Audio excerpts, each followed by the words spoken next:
এই তুই একটা ছড়া বলতো। বাঁশবাগানের মাথার উপর চাঁদ উঠছে, ওই সবার একটা জিয়াব আছে, আমার জিয়াব কই? এই তুই একটা কবিতা বলতো। আপনার গাছে তুতা পাখি, ডালিম গাছে মৌ, আপনার মেয়েকে বিয়ে করে বানামা হইব। হাত পা ভেঙে দেবো, আসিস কি করে বানাবি বউ?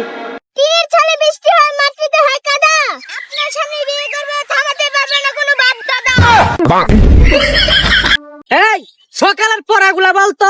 সকালের পড়া, ভোর হলো দৌড় করলো, বউ কইলো তোরে, ভালোবাসা রাখা আছে ভালো করে মাজরে।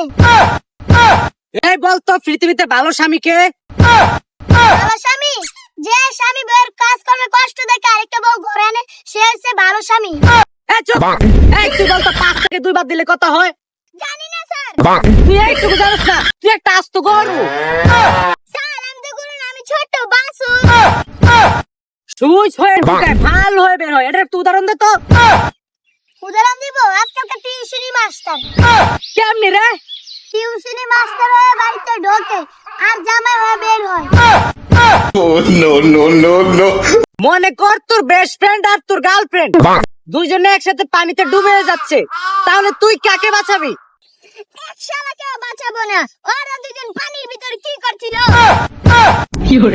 এই তুই নারীকে নিয়ে একটা কবিতা বলতো। নারীকে নিয়ে? নারী তুমি করো না রূপের বড়াই, কারণ সবাই জানে তোমার প্রিয় বন্ধু রান্নাঘরে করাই। যতই দেখা রূপের ঝর্ণা, তোমার করতে হবে তরকারি রান্না। স্যার আপনি তো জেট গুলা।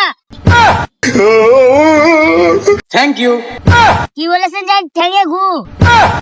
ঠ্যাঙে গুণ পাগল, থ্যাংক ইউ এটা ইংরেজি শব্দ। এটা না বললে আরেকটা বলতে পারতেন, বারে গু বারে গু। ওইটা বারে গুণারে ব্যাক কল, ওইটা ভেরি গুড।